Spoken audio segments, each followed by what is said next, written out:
Hello friend, आप लोगों का फिर से मेरे इस चैनल में वेलकम है। मैं कई दिनों के बाद फिर से चैनल की शुरुआत कर रहा हूं दोस्तों। अभी तक आप लोगों के चैनल पर मैं नहीं आ पा रहा था, कुछ कारण से। मेरा खुद का एग्ज़ाम था। तो चलते हैं हम बिहार में जो शिक्षक की परीक्षा होने वाली है, बीपीएससी के द्वारा आयोजित होने वाली परीक्षा है, उसके लिए पर्यावरण से संबंधित कुछ प्रश्नोत्तर को लेकर के मैं आया हूँ। तो चलते हैं बिना टाइम वेस्ट किए हुए दोस्तों अपने पहले प्रश्न की ओर। फर्स्ट प्रश्न है, जल प्रदूषण। जल प्रदूषण को मापने के लिए कौन सा परीक्षण किया जाता है? जल प्रदूषण को मापने के लिए कौन सा परीक्षण किया जाता है? तो दोस्तों इसका जो ऑप्शन होगा, सही आंसर वो आप देख लीजिए। इसका ऑप्शन क्या क्या दिया हुआ है? बायोकेमिकल ऑक्सीजन डिमांड, फिर दिया हुआ बायोलॉजिस्ट ऑक्सीजन डिमांड, बायोलॉजिस्ट। तो पहले तो बायोलॉजिस्ट ये वाला नहीं होगा दोस्तों। बायोलॉजी ऑक्सीजन डिमांड ये भी नहीं होगा, ऑक्सीजन डिमांड ये भी नहीं होगा। इसका आंसर होगा दोस्तों biological oxygen demand, BOD, biological oxygen demand. अब इसका कुछ डिस्क्रिप्शन आप देख लीजिए दोस्तों। पानी की गुणवत्ता का आकलन करने के लिए BOD, जो बायोलॉजिकल ऑक्सीजन डिमांड, एक महत्वपूर्ण पैरामीटर है। यह कार्बनिक यौगिकों को ऑक्सीकरण करने के लिए एरोबिक जैविक जीवों द्वारा ऑक्सीजन की खपत MgO2L1 की मात्रा से संबंधित है।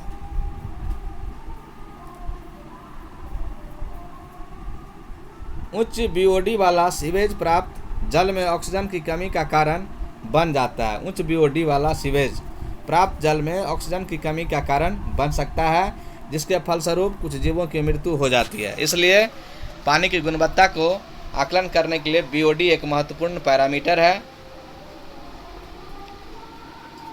उच्च BOD अगर होगा तो उसमें ऑक्सीजन की कमी होता है दोस्तों, इसलिए उच्च BOD वाला जल जो है जीवों के लिए बिल्कुल ही उसके अनुसार नहीं है, उसके अनुकूलित नहीं है। नेक्स्ट क्वेश्चन की ओर चलते हैं। महासागरों में जल स्तर वृद्धि का क्या कारण है? महासागरों में जल स्तर वृद्धि का क्या कारण है? तो दोस्तों अत्यधिक वर्षा होना, अम्ल वर्षा होना, ध्रुवीय प्रदेशों में बर्फ का पिघलना, इनमें से कोई नहीं। तो दोस्तों आप देखिए, महासागर में जो जल का स्तर बढ़ता है वो डेफिनेटली ही ग्लेशियर का पिघलने से होता है, यानी कि बर्फ़ के पिघलने से होता है।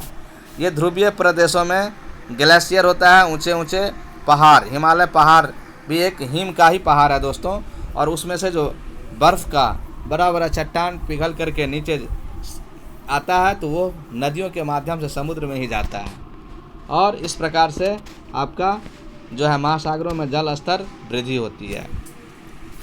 नेक्स्ट क्वेश्चन की ओर चलेंगे दोस्तों। भूमंडलीय तापन का क्या कारण है? आपका जो पृथ्वी पर जो तापमान बढ़ जाता है दोस्तों, उसका जो मेन कारण है वो आपका CO2 है। ठीक है, कार्बन डाइऑक्साइड की वृद्धि।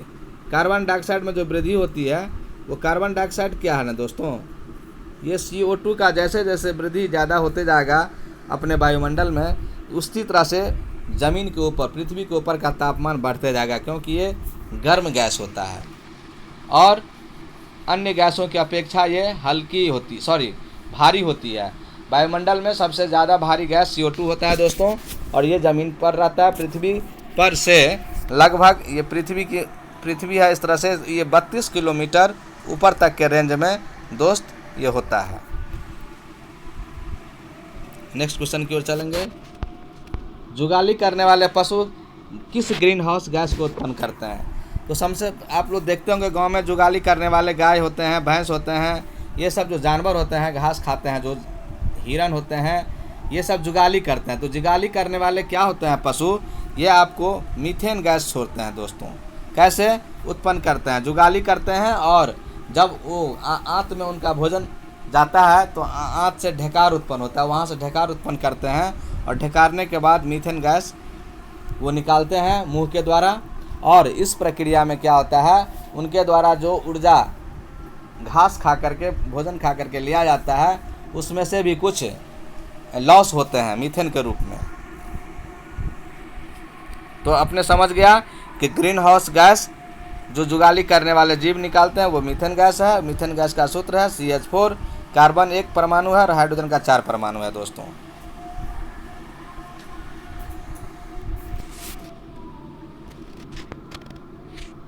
वायुमंडल में गैसों की निश्चित प्राकृतिक मात्रा में अवांछनीय परिवर्तन को क्या कहते हैं? वायुमंडल में गैसों की निश्चित प्राकृतिक मात्रा में अवांछनीय जो भी परिवर्तन होगा दोस्तों, तो इसका ऑप्शन तो आप देख ही लीजिए। लेकिन ये वायु प्रदूषण है, जल प्रदूषण है, हाँ, कि ध्वनि प्रदूषण होगा कि रेडियोधर्मी प्रदूषण होगा। तो देखिए दोस्तों, वायुमंडल में गैसों का जो थोड़ा सा भी समीकरण इधर उधर हुआ, अनबैलेंस हुआ, तो निश्चित तौर पर वायु प्रदूषण होगा। ठीक है, जल प्रदूषण नहीं होगा, ध्वनि प्रदूषण भी नहीं होगा, इसके साथ ही साथ आपका रेडियोधर्मी प्रदूषण भी नहीं होगा।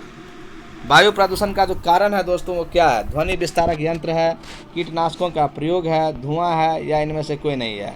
तो देखिए, वायु प्रदूषण का जो कारण है दोस्तों, हवा का जो प्रदूषण होता है वो प्रदूषण आपको धुआं के कारण से होता है दोस्तों, धुआं के कारण से होता है।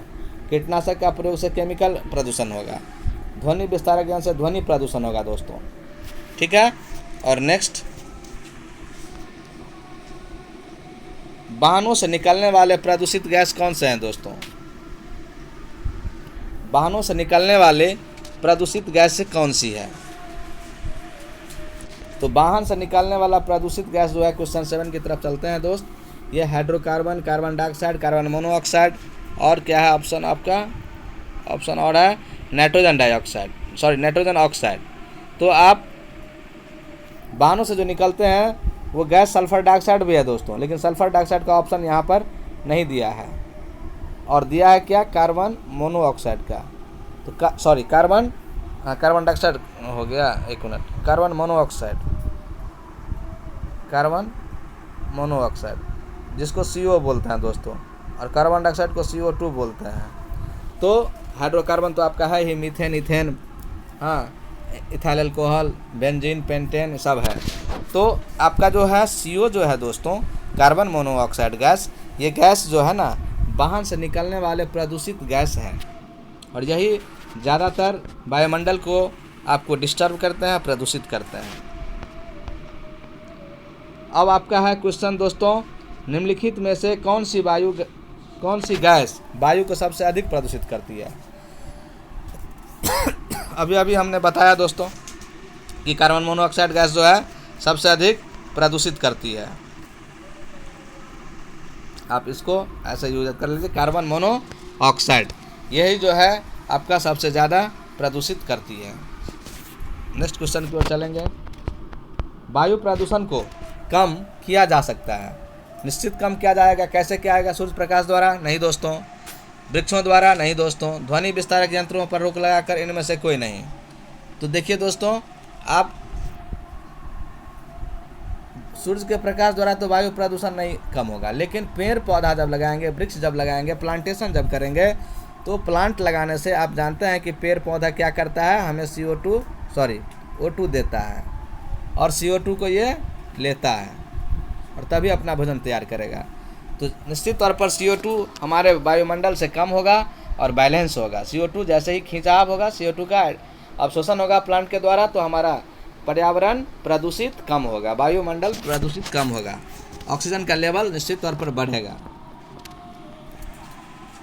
नेक्स्ट क्वेश्चन, उत्तराखंड में मनाया जाने वाला हरेला पर्व किससे संबंधित है?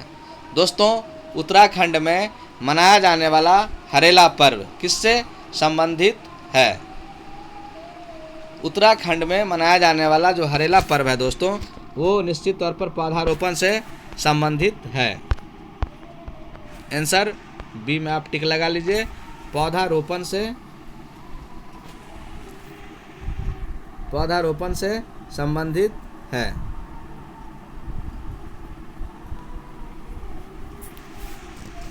नेक्स्ट क्वेश्चन की ओर चलेंगे दोस्त। 11 नंबर क्वेश्चन। पेड़ पौधे वायु प्रदूषण को कम करते हैं क्योंकि वह अवशोषित करते हैं। पेड़ पौधा जो है वायु प्रदूषण को कम करते हैं, क्यों? क्योंकि वह अवशोषित करते हैं। क्या चीज़?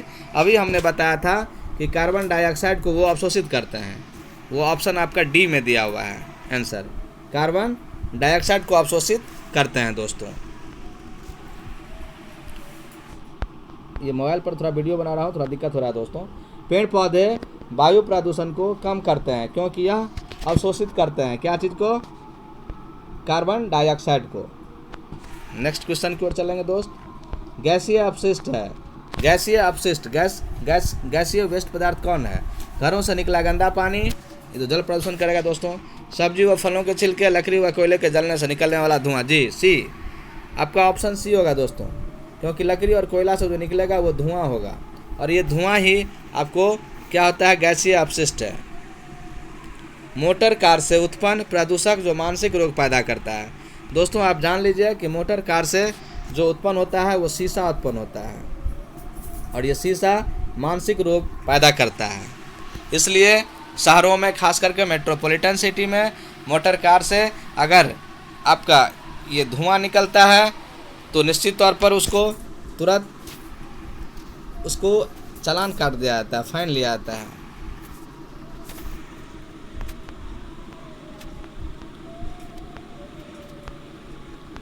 दोस्तों हम लोग क्वेश्चन नंबर 12-13 पर थे जी, 13 पर थे। मानसिक रोग उत्पन्न करने वाला जो तत्व है वो क्या है? आपका मानसिक रोग उत्पन्न करने वाला तत्व आपका शीशा है। 14 नंबर क्वेश्चन है दोस्तों, मिनी माता रोग किसके कारण होता है? तो मिनी माता रोग जो है, सबसे पहले दोस्तों ये मिनी माता रोग जापानी लोगों को हुआ था। और जापानी लोगों को क्यों हुआ था? तो ये मछली खाते हैं समुद्र से लेकर के, इनकी तो आदत है, और उनका वहाँ पर व्यवसाय भी है मछली का। हाई टेक्नोलॉजी डेवलप किया है मछली खा करके लोगों ने। तो वहाँ के लोगों, जापान में ही दोस्तों हिरोशिमा पर आपको 1945 में जो है ये परमाणु बम गिरा हुआ था दोस्तों, गिराया गया था अमेरिका के द्वारा हिरोशिमा और नागासाकी पर। तो चलते हैं मिनी माता रोग को जानने के लिए पर्यावरण से संबंधित ये क्वेश्चन है। ये शीशा के कारण से ही दोस्तों ऐसा होता है, शीशा के कारण से, सॉरी पारा के कारण से, ओह सॉरी पारा जो है समुद्रों में पेट्रोल के निकालने के कारण से, पेट्रोल में क्या होता है, समुद्र के पानी में पारा दोस्तों घुल जाता है, Hg, और ये Hg की मात्रा मछली में चली जाती है, और ये मछली खाने से इन लोगों को मिनी माता रोग होता है।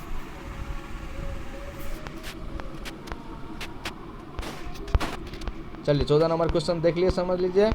मिनी माता रोग यह मिथाइल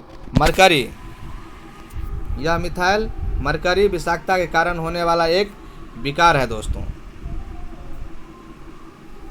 और जिससे पहली बार जापान के मिनीमाता खाड़ी के निवासियों में पाया गया था। वहाँ पर मिनीमाता एक खाड़ी है दोस्तों, वहाँ पर पाया गया था, जो कि मरकरी या पारा से संबंधित औद्योगिक कचरे से दूषित मछली के खाने के कारण पूरे क्षेत्र में फैल गया था। इस रोग में संवेदी हानि और श्रवण एवं दृश्य हानि जैसे प्रभाव शामिल हैं। यानी कि दोस्तों यहाँ पर जो है आपका सुनने की भी क्षमता कम हो जाएगी, देखने की क्षमता हो जाएगी कम हो, और मानसिक संतुलन भी बिगड़ेगा, क्योंकि संवेदी तंत्र को ये प्रभावित करता है। कौन सा वायुमंडलीय प्रदूषक अम्लीय वर्षा का कारण है दोस्तों? आप लोग जानते हैं कि अम्ल जो है ये H2SO4 अम्ल हुआ दोस्तों, और इसमें सल्फेट है, और HNO3 भी अम्ल होता है दोस्तों। तो समझिए सल्फर डाइऑक्साइड का कारण भी, इसमें सल्फर डाइऑक्साइड का कारण है वायुमंडलीय प्रदूषक के रूप में। अम्लीय वर्षा का मुख्य कारण सल्फर डाइऑक्साइड गैस ही है दोस्तों।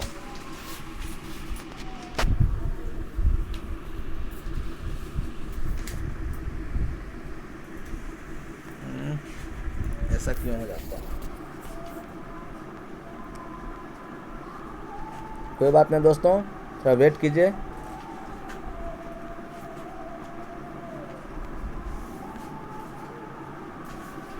ये बहुत परिश्रम से आपके लिए तैयार किया हूँ।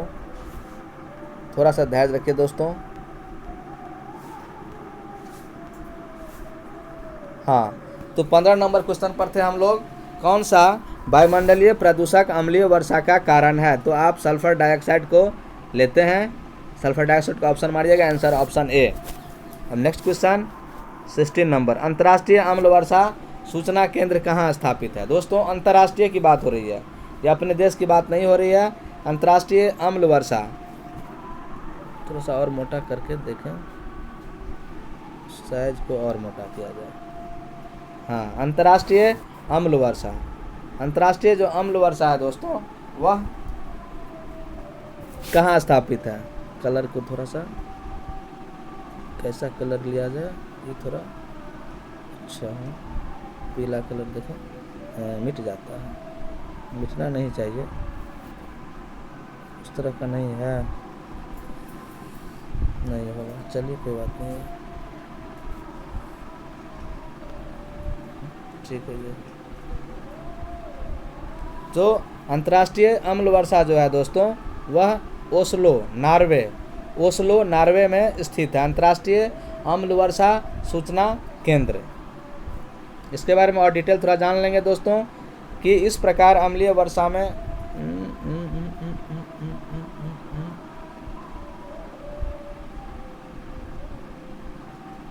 अच्छा, ये 15 नंबर क्वेश्चन का डिटेल थोड़ा सा मैंने इसको तैयार किया था दोस्तों। ये वायुमंडलीय प्रदूषक अम्लीय वर्षा का मुख्य कारण होता है, जिसको आप देख लीजिए ये इस यहाँ पर बढ़िया से कि इस प्रकार अम्लीय वर्षा में नाइट्रिक अम्ल HNO3 व सल्फ्यूरिक अम्ल H2SO4 उपस्थित होते हैं। अम्लीय वर्षा में 2 अम्ल उपस्थित हो गए दोस्तों, नाइट्रिक अम्ल और H2SO4 सल्फ्यूरिक अम्ल। अतः इस प्रकार हम कह सकते हैं कि अम्लीय वर्षा का सूत्र HNO3 भी होता है, आप कह सकते हैं। नेक्स्ट, वर्षा का जल का pH का मान क्या होगा दोस्तों? वर्षा का जल का pH का मान जब 5.6 से कम हो जाता है तो वही वर्षा अम्लीय वर्षा कहलाती है दोस्तों। अम्लीय वर्षा का जल जब नदी में प्रवाहित होता है तो नदी के जल का pH का मान कम हो जाता है और ऐसी नदी में जीवधारियों का रहना कठिन हो जाता है और वो मर सकता है। तो आपने जाना दोस्तों कि अम्लीय वर्षा के कारण से वर्षा का जल का pH का मान 5.6 से कम हो जाता है। और ये बहुत इंपॉर्टेंट क्वेश्चन है दोस्तों पर्यावरण संबंधित। और 16 का जो आपने देखा था कि अंतर्राष्ट्रीय सूचना केंद्र था अम्ल वर्षा का, वो दोस्तों ओस्लो में स्थापित है। तो नेक्स्ट चलते हैं 17 क्वेश्चन की ओर। किस देश में सर्वाधिक अम्लीय वर्षा होती है? देखिए दोस्तों, ये अंतर्राष्ट्रीय संस्था ओस्लो के द्वारा तैयार किया गया है कि किस देश में आपको सबसे अधिक होती है। तो ये नॉर्वे में ही दोस्तों होती है और नॉर्वे की ही वो संस्था है जिसने इसको मॉनिटरिंग करके डेटा संग्रहित की है। नॉर्वे सर्वाधिक अम्लीय वर्षा वाला देश आपका नॉर्वे हो गया दोस्तों। अम्लीय वर्षा की खोज किसने की थी? तो रॉबर्ट एंगस स्मिथ जो है दोस्तों, ये रॉबर्ट एंगस स्मिथ साहब ने, देखिए हम लोग खाते पीते हैं और अपने राजनीति में रहते हैं और पैसा कमाते हैं, लेकिन देखिए दोस्तों यहाँ हमारे इतने बड़े बड़े साइंटिस्ट लोग हैं, कुछ ना कुछ हमारी दुनिया के लिए, हम लोगों के लिए, आने वाली पीढ़ियों के लिए खोज कर देती है। अम्लीय वर्षा की खोज रॉबर्ट एंगस स्मिथ ने किया था। और अम्लीय ताजमहल को क्षति पहुंचती है दोस्तों अम्ल वर्षा से, ये सब लोग जानते हैं। तो ये कहाँ से पहुंचती है, क्यों पहुंचती है? यमुना के बाढ़ से तो नहीं पहुंचती है, जल प्रदूषण से भी नहीं पहुंचती। इसका मुख्य कारण है दोस्तों, मथुरा में तेल शोधनशाला है और वहाँ से निकलने वाले फैक्ट्रियों से धुआं, वायु प्रदूषक गैसें जो है, सल्फर डाइऑक्साइड गैसें निकलती है, कार्बन मोनोऑक्साइड गैसें निकलती है, ये सब वायुमंडल में जा करके आपको जैसे ही वर्षा होती है तो H2O से SO2 रिएक्शन करके सल्फ्यूरिक एसिड बनाता है और H2SO4 बनाने के बाद ये जा कर के ताजमहल के संगमरमर को पीलापन कलर ला देता है और ताजमहल को इस प्रकार से क्षति पहुंच रही है दोस्तों।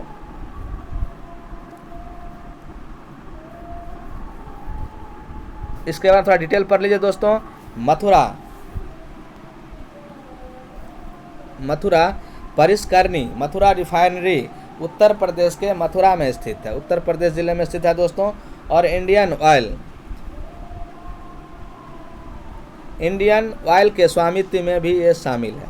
इसमें बॉम्बे हाई से आने वाली कम गंधक का भारतीय तेल की छठी रिफाइनरी मथुरा रिफाइनरी 1982 में भारत के उत्तर पश्चिमी क्षेत्र में पेट्रोलियम उत्पादों की मांग को पूरा करने के लिए 6.0 MMTPA की क्षमता के साथ शुरू की गई थी दोस्तों। और यह एक भारतीय राज्य सरकार के स्वामित्व वाली तेल और गैस कंपनी है। कच्चा तेल नाइजीरिया से आयातित कम गंधक का कच्चा तेल, मध्य पूर्व से आयातित उच्च गंधक वाला कच्चा तेल इस तरह से परिष्कृत किया जाता है। नेक्स्ट क्वेश्चन, ओजोन परत किन किन हानिकारक किरणों को अवशोषित करता है? तो दोस्तों आप जान लीजिए कि ओजोन लेयर जो हमारा है, जिसको हम O3 लिखते हैं, ये ओजोन का सूत्र है। ओजोन परत जो है ये अल्ट्रावायलेट रे से, पराबैंगनी किरणों से प्रभावित होती है, उसी को अवशोषित करती है। यदि ये अवशोषित नहीं करती पराबैंगनी किरणों को तो यह धरती पर पहुंचता और धरती पर सभी जीव जंतुओं को कैंसर बीमारी ला देता और सभी जीव जंतु मर सकते थे कैंसर की बीमारी से।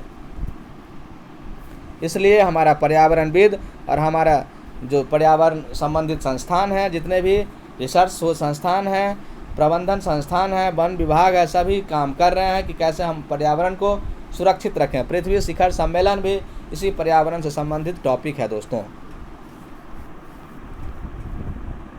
अब हम चलते हैं डॉब्सन इकाई का उपयोग किया जाता है। डॉब्सन इकाई अपने आप में एक न्यू क्वेश्चन है दोस्तों, आपको बहुत कम मिलेगा। यह ओजोन परत की मोटाई को मापने के लिए ही इस्तेमाल किया जाने वाला एक यूनिट है दोस्तों। जैसे हम बल को न्यूटन में मापते हैं और दूरी को मीटर में नापते हैं, खगोलीय दूरी को प्रकाश वर्ष में मापते हैं, किसी वजन वाले वस्तु को किलोग्राम में मापते हैं, ठीक उसी प्रकार से ओजोन परत की मोटाई को मापने के लिए जो इकाई का प्रयोग किया गया है, डॉब्सन इकाई का इस्तेमाल करते जाते हैं दोस्तों। इसके बारे में डिटेल थोड़ा देख लीजिए आप। डॉब्सन इकाई DU पृथ्वी के वायुमंडल के माध्यम से एक ऊर्ध्वाधर स्तंभ, क्या हो जाता है मोबाइल में, क्या मोबाइल में प्रॉब्लम हो जाता है?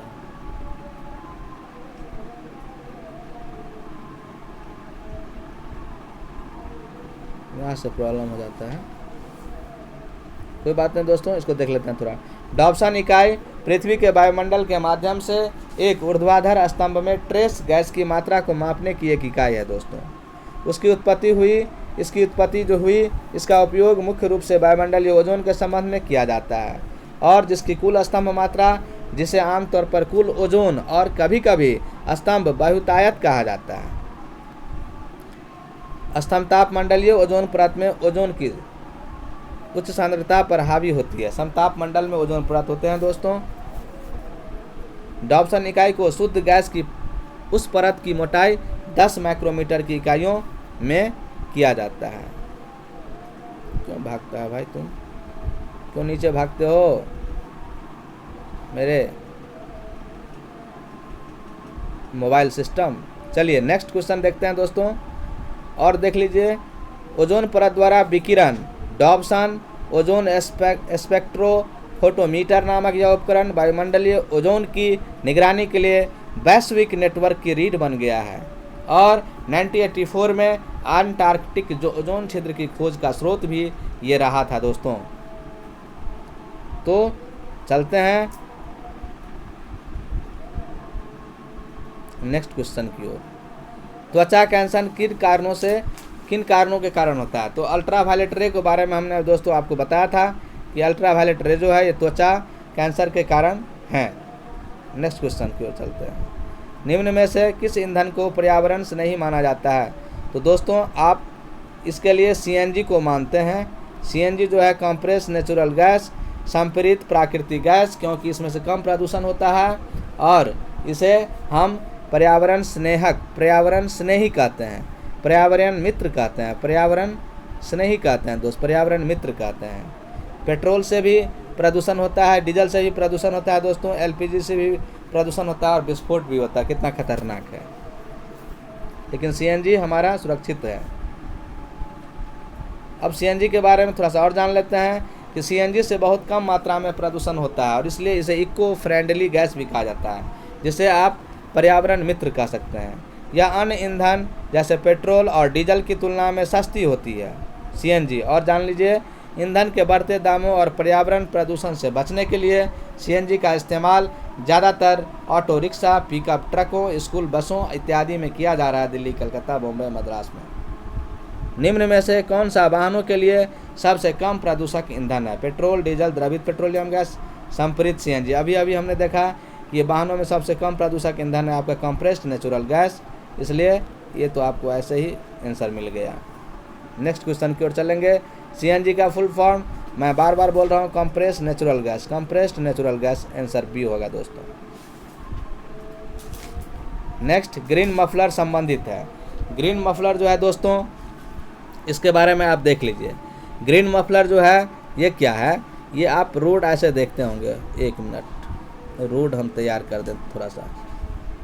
आप दोस्तों ऐसे इस प्रकार रोड देखते होंगे ऐसे, ठीक है, और फिर देखते होंगे ये बगल बगल में पेड़ पौधा,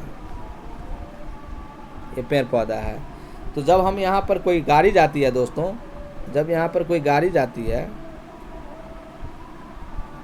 जब यहाँ कोई गाड़ी जाते रहती है तो ये गाड़ी जाती है तो साउंड क्रिएट करती है। तो साउंड को क्या करता है, ये पेड़ पौधा रोकता है, ठीक है, इधर नहीं जाने देगा, उधर नहीं जाने देगा। तो ये साउंड को क्या करता है, ये सोखने का काम करता है, साउंड को डिलीट करने का काम करता है, गैप करने का काम करता है, अवशोषण करने का काम करता है दोस्तों। तो ग्रीन मफलर ध्वनि प्रदूषण से संबंधित मैटर है। आपका ऑप्शन सी आंसर हो गया, ग्रीन मफलर ध्वनि प्रदूषण। नेक्स्ट क्वेश्चन की ओर चलेंगे दोस्तों। देख लीजिए, ग्रीन मफलर पेड़ों और झाड़ियों की एक पंक्ति है जिसे शोर अवशोषक के रूप में काम करने के लिए उगाया और बनाया जाता है। यह प्रदूषक गैसों को अवशोषित करके वायु प्रदूषण को कम करने में मदद भी करता है और चलने वाले वाहनों द्वारा उत्पन्न निलंबित कण पदार्थ या धूल के निपटान का कारण भी बनता है। राष्ट्रीय पर्यावरण शोध संस्थान कहाँ है दोस्तों? बड़ा अच्छा क्वेश्चन है दोस्तों। राष्ट्रीय पर्यावरण शोध संस्थान, पर्यावरण से संबंधित जो भी शोध होते हैं राष्ट्र में, अपने देश में, वो नागपुर, महाराष्ट्र में है दोस्तों। आप इसके बारे में थोड़ा डिटेल जान लीजिए कि राष्ट्रीय पर्यावरण अभियांत्रिकी,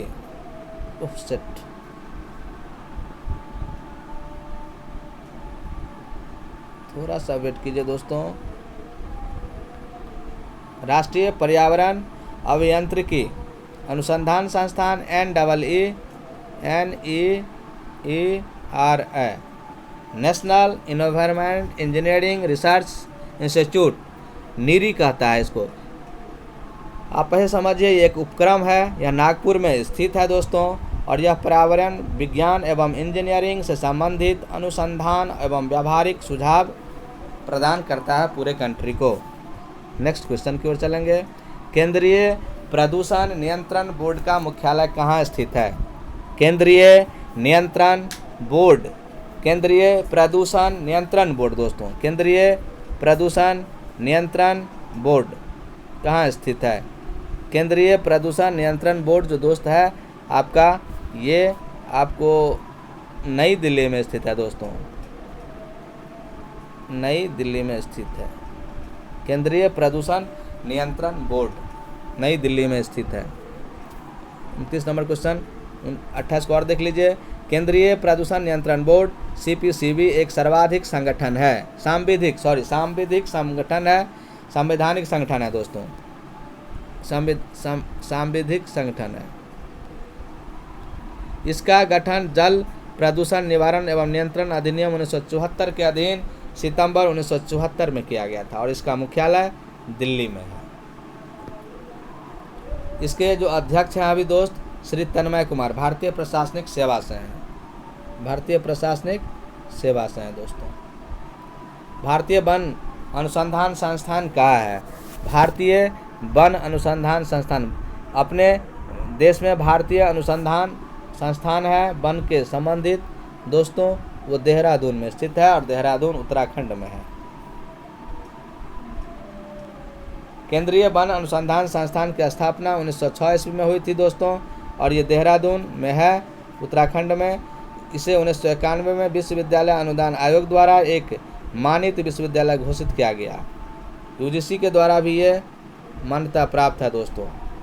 केंद्रीय वन अनुसंधान संस्थान, वन अनुसंधान संस्थान परिसर इंदिरा गांधी राष्ट्रीय वन अकादमी IGNFACO की मेजबानी करता है। नेक्स्ट चलिए 30 नंबर, भारतीय वन प्रबंधन संस्थान कहाँ स्थित है? बहुत ही इंपॉर्टेंट क्वेश्चन है दोस्तों। अगर अच्छा क्वेश्चन लगे तो लाइक कमेंट जरूर कीजिएगा, शेयर कर दीजिएगा दोस्तों। भारतीय वन प्रबंधन संस्थान कहाँ स्थित है?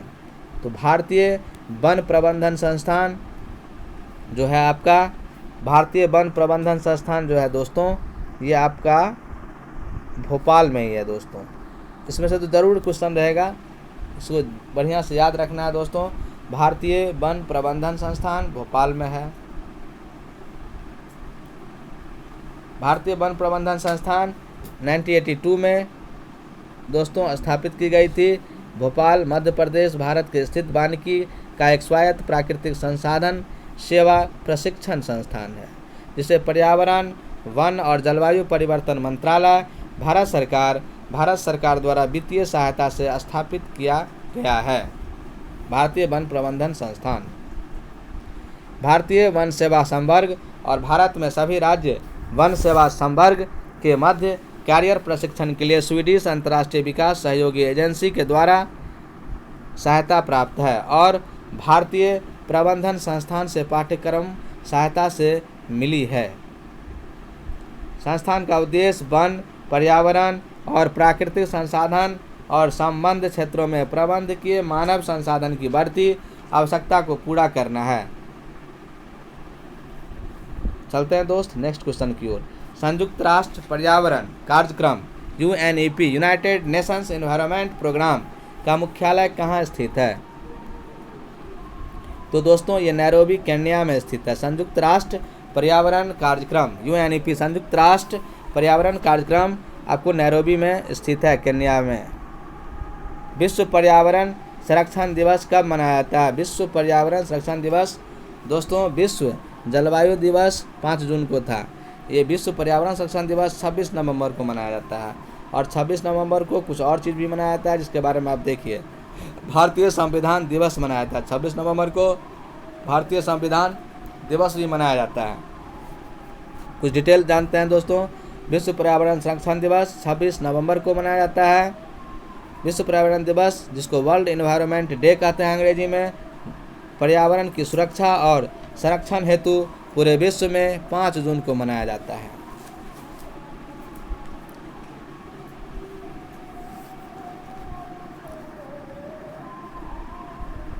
अब नेक्स्ट क्वेश्चन की ओर चलेंगे दोस्तों, और जिसकी घोषणा भी संयुक्त राष्ट्र ने किया था। 1972 में पर्यावरण के प्रति वैश्विक स्तर पर जो विचार, राजनीतिक सामाजिक जागृति लाने के लिए हुई थी, इसी दिवस को मनाने की घोषणा संयुक्त राष्ट्र ने की थी दोस्तों। पर्यावरण समस्या का उदाहरण क्या है? ओजोन स्तर का ह्रास। समस्या का उदाहरण अम्लीय वर्षा, हरितगृह प्रभाव, सभी है, तीनों है दोस्तों। उपरोक्त सभी में आप टिक लगाइए, तीनों चीज़ आपका है। ये भी ओजोन का ह्रास भी होगा, अम्लीय वर्षा भी होता है, ये सब प्रभाव है। पर्यावरण ह्रास का मानवीय कारण क्या है? मनुष्य के द्वारा क्या रीजन है? तो जनसंख्या विस्फोट तो कर ही रहा है। जनसंख्या भारत का 3 से भी ज़्यादा हो गया दोस्तों, लगभग 1 अरब 40 करोड़ की जनसंख्या हो गई। और वनोन्मूलन, नगरीकरण, ये सारा चीज़ जो है पर्यावरण ह्रास का मानवीय कारण है। और से ऑल ऑफ उपरोक्त सभी कर दीजिए दोस्तों इसका आंसर। अब आइए नेक्स्ट, पर्यावरण संरक्षण का क्या अर्थ है? आर्थिक तो नहीं होगा, प्राकृतिक संसाधनों का संरक्षण होगा दोस्तों। संस्कृत से भी मतलब पर्यावरण नहीं है, यानी प्राकृतिक संसाधनों का जो संरक्षण होता है यही है आपका। विश्व वन जीव कोष का प्रतीक क्या है? तो विश्व वन जीव कोष का प्रतीक है लाल पांडा दोस्तों। काकरा पार परमाणु शक्ति केंद्र किस राज्य में है? तो ये दोस्तों काकरा पार जो है ये गुजरात में है। काकरा पार बड़ा अच्छा क्वेश्चन है दोस्तों। काकड़ापार परमाणु शक्ति केंद्र कहाँ है? तो गुजरात में है। और इसके बारे में थोड़ा सा और डिटेल से आप जान लीजिए। काकड़ापार परमाणु ऊर्जा संयंत्र भारत का एक परमाणु ऊर्जा संयंत्र है जो गुजरात में सूरत और तापी नदी के समीप स्थित है। ताप्ती नदी के समीप स्थित है। यहाँ पर 220 मेगावाट क्षमता के 2 परमाणु रिएक्टर हैं जो दावित भारी जल रिएक्टर हैं। इसकी पहली इकाई KAPS-1 3 सितंबर 1992 में क्रांतिक क्रिटिकल हुई थी तथा मई 1993 में वाणिज्यिक स्तर पर विद्युत उत्पादन आरंभ किया गया था। यानी कि काकरापार परमाणु ऊर्जा गुजरात में है, सूरत में है दोस्तों, ताप्ती नदी के बगल में है और यहाँ से बिजली का उत्पादन किया जाता है। तो इस प्रकार यदि आपको यह वीडियो अच्छा लगा तो दोस्तों ज़रूर आप मुझे लाइक कमेंट शेयर करें। तब तक के लिए बाय बाय, थैंक यू।